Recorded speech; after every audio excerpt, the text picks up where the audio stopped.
인공위성으로 바다거북의 비밀스러운 여행길이 밝혀졌습니다. 혹시 바다거북의 삶이 궁금하셨나요? 그동안 우리 눈에는 보이지 않았던 거북들의 은밀한 바다 여행이 드디어 세상에 드러나고 있습니다. 바로 인공위성 덕분에요. 이 놀라운 기술이 어떻게 바다거북 보호의 새로운 길을 열었는지 지금부터 그 비밀을 파헤쳐 보겠습니다. 바다거북은 거의 평생을 바다에서 보냅니다. 그런데 얘네가 도대체 어디서부터 어디까지 가는지 무슨 생각으로 그렇게 헤엄치는지는 미스터리 중에 미스터리였죠. 하지만 이제 인공위성 덕분에 이 비밀스러운 여행길이 조금씩 드러나고 있습니다. 2024년 6월 파나마의 한 해변에서 도나쉘로라는 바다거북이 주인공이 된 사건이 있었습니다. 이 거북 알을 80개나 낳고 나서 등에 인공위성 발신기를 달았습니다. 왜냐고요? 바로 투르드 터틀스라는 대회에 참가하기 위해서였죠. 투르드 터틀스는 바다거북들끼리 누가 더 멀리 헤엄치는지 겨루는 일종의 해양 마라톤입니다. 상상이 되시나요? 거북들이 느릿느릿하지만 끝도 없이 먼 거리를 가로지르는 모습을요. 도나쉘로라는 바다거북은 미국의 비영리 단체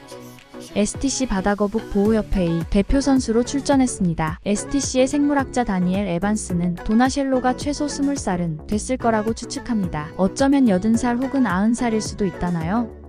놀랍게도 현재로서는 바다거북이 정확한 나이를 측정할 방법이 없답니다. 바다거북은 오래 살지만 과학자들도 그 나이에 대해선 손을 놓고 있을 수밖에 없답니다. 다니엘은 또 이런 말을 했습니다. 요즘 바다거북들이 아주 색다른 곳들을 탐험하고 있어요. 전에 가지 않던 지역으로 가는 걸 보면 뭔가 이유가 있겠죠? 그 이유는 뭘까요? 기후 변화라는 큰 변수가 있답니다. 바다거북은 온도에 민감한 생물이라 수온이 조금만 변해도 새로운 지역으로 이동하는 경향을 보입니다. 예컨대 어떤 붉은 바다거북이 북쪽에 차가운 해역까지 갔다면 그건 분명히 그곳이 따뜻해졌다는 신호일 겁니다. 바다거북은 단순한 거북이가 아닙니다. 얘네는 해양 생태계의 수호자 역할을 톡톡히 합니다. 바다의 슈퍼히어로입니다. 푸른 바다거북은 산호초 정원사입니다. 산호를 갉아먹고 건강한 영양순환을 돕습니다. 데모거북은 해면 개체수를 조절해 산호가 자랄 수 있는 공간을 만듭니다. 장수거북은 해파리를 잡아먹어 개체수를 조절합니다. 게다가 거북들은 육지와 바다를 오가며 영양분을 옮겨주는 생태계의 택배기사입니다. 심지어 거북 알도 다른 동물들의 소중한 먹이가 됩니다. 그런데 만약 이 거북들이 사라진다면요?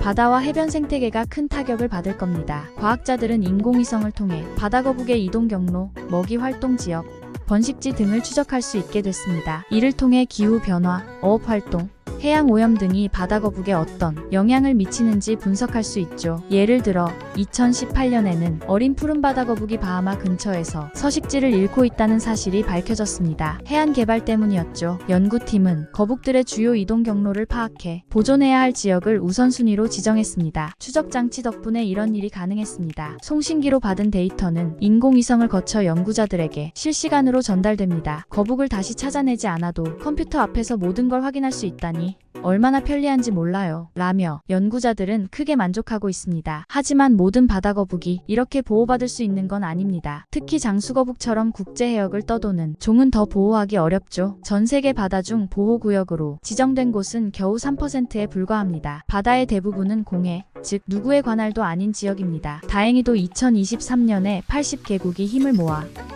공해를 보호하기 위한 국제조약을 만들었습니다. 이것이 바다거북 보호에 희망을 줄 수 있을까요? 다시 도나쉘로 이야기로 돌아오겠습니다. 투르드 터틀스에서 그 거북은 이미 5,574km를 헤엄쳐 선두를 달리고 있습니다. 현재는 미국 뉴저지 근처에서 먹이를 찾고 있다는데 앞으로 더 어디까지 갈까요? 헤이즈 박사는 이런 말을 합니다. 장수거북 같은 녀석들은 매년 해양 올림픽 금메달을 노릴 자격이 충분하죠. 바다거북 보호는 긴 여정입니다. 일부 종은 개체수가 회복되고 있지만 아직도 많은 위협과 불확실성이 존재합니다. 지금이야말로 행동해야 할 때입니다. 이 한마디로 이야기의 끝을 맺고 있지만 바다거북이 오랜 시간 우리 바다를 지켜준 것처럼 이제는 우리가 그들을 보호할 차례입니다. 위성기술, 인간의 노력, 그리고 자연의 힘이 어우러져 있는 놀라운 바다.